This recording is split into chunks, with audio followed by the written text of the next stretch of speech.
Assalamualaikum warahmatullahi wabarakatuh. Perkenalkan, saya Ahmad Hurul Roziki, nomor NPM 719212892.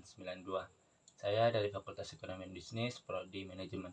Di sini saya akan menjelaskan video UTS tentang studi kasus tentang manajemen koperasi dan UMKM yang diberikan oleh teman kelompok saya kepada saya, yaitu Mas Yusuf. Di sini nama studi kasusnya yaitu kurangnya pemanfaatan koperasi terhadap UMKM.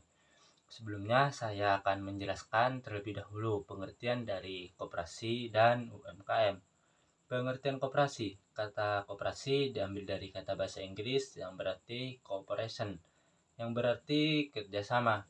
Jadi sistem pengelolaan koperasi didasarkan atas asas kekeluargaan dan kehidupan berdemokrasi. Secara umum, koperasi dapat diartikan sebagai badan usaha yang dimiliki serta dikelola para anggotanya. Namun, ada pengertian lain dari koperasi menurut beberapa ahli.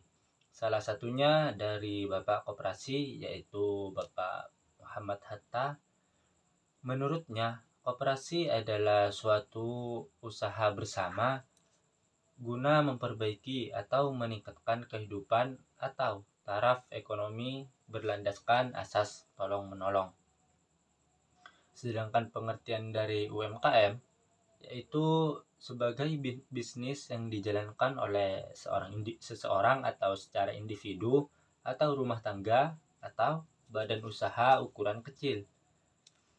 Penggolongan UMKM lainnya dilakukan dengan batasan omset per tahun, jumlah kekayaan atau aset, serta jumlah karyawan.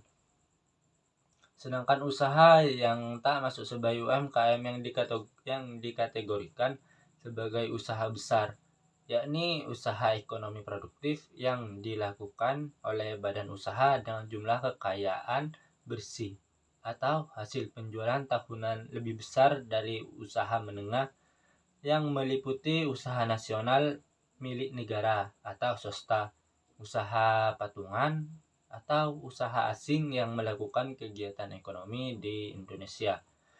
Koperasi diperkenalkan di Indonesia oleh Raden Arya Wiryatmaja di Purwokerto, Jawa Tengah pada tahun 1896.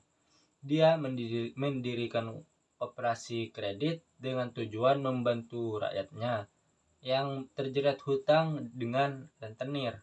Koperasi tersebut ia lalu berkembang pesat dan akhirnya ditiru oleh Budi Utomo dan SDI. Dilihat Wikipedia Indonesia. Tokoh nasional yang gigih mendukung koperasi adalah Bung Hatta, yaitu Bung Hatta sendiri itu adalah wakil pertama Presiden Republik Indonesia, sehingga beliau disebut atau diberi julukan sebagai Bapak Koperasi Indonesia. Di sini saya akan membahas tentang kurangnya pemanfaatan koperasi terhadap UMKM. Di sini pasti timbul pertanyaan, kenapa sih koperasi kok kurang dimanfaatkan atau kurangnya adanya manfaat terhadap UMKM? Sedangkan yang kalau kita kira ya, kalau koperasi itu sungguh besar manfaatnya jika digunakan sebagai misalkan permodalan atas UMKM yang telah kita rajut. Sebenarnya kan banyak ya peran koperasi dalam membantu UMKM, seperti halnya simpan pinjam untuk permodalan dan lain-lain. Hal tersebut terjadi karena beberapa faktor dari pekerja atau pemilik UMKM, seperti halnya keterbatasan kemampuan dalam pengelolaan keuangan melalui teknologi informasi, keterbatasan waktu pengurus dalam hal koordinasi karena kesibukannya masing-masing, anggota yang kurang disiplin terhadap pemenuhan kewajiban atas usaha, dan kurangnya kesadaran serta pemahaman masyarakat tentang koperasi. Tujuan lainnya dari koperasi yaitu 1. Membantu memperbaiki taraf hidup maupun ekonomi para anggotanya serta masyarakat sekitar. Yang kedua yaitu bisa membantu pemerintah mewujudkan kehidupan masyarakat yang adil dan makmur. Dan yang ketiga yaitu bisa meningkatkan tatanan perekonomian di Indonesia. Biasanya itu dari koperasi ada ciri-ciri yang menonjol. Ada ciri-ciri yang menonjol dari koperasi, yaitu ada 3. 1. Berasas kekeluargaan. 2. Keanggotaan sukarela atau terbuka bagi setiap warga negara Republik Indonesia.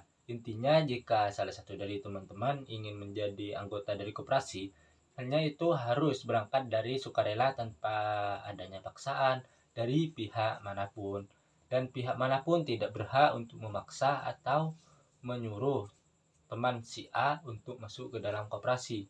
Karena kita di undang-undang ya ada sebuah sepenggal kata yaitu kebebasan adalah hak segala bangsa. Jadi kita hidup di negara demokrasi, kita tidak perlu sangat-sangat tergantung kepada orang lain dan harus mematuhinya. Yang ketiga yaitu rapat anggota adalah pemegang kekuasaan tertinggi. Misalkan ya, kita ada sebuah kasus di dalam atau ada sebuah permasalahan di dalam sebuah koperasi. Tentunya dari ketua koperasi dan seluruh anggota jadi diadakan musyawarah untuk mencapai mufakat. Nanti hasil dari kesepakatan yang disepakati oleh seluruh anggotanya itu adalah keputusan yang dipegang. Adapun fungsi dan peran koperasi menurut Undang-Undang Nomor 25 Tahun 1992 Pasal 4 adalah 1. Membangun dan mengembangkan potensi dan kemampuan ekonomi anggota pada khususnya dan pada masyarakat pada umumnya untuk meningkatkan kesejahteraan ekonomi dan sosialnya.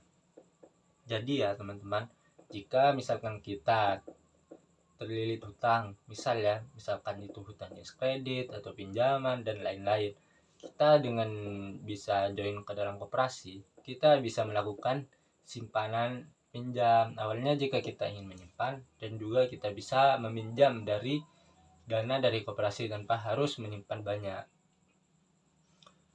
Nah, di sini adapun ciri-ciri yang kedua yaitu berperan serta secara aktif dan upaya mempertinggi kualitas kehidupan manusia dan masyarakat. Yang ketiga yaitu memperkokoh perekonomian rakyat sebagai dasar kekuatan dan ketahanan perekonomian nasional dengan koperasi sebagai suku gurunya.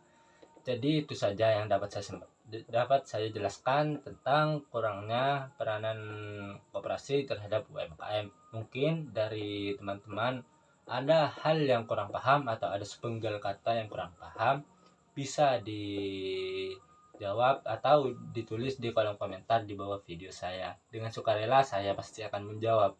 Saya akhiri, wassalamualaikum warahmatullahi wabarakatuh.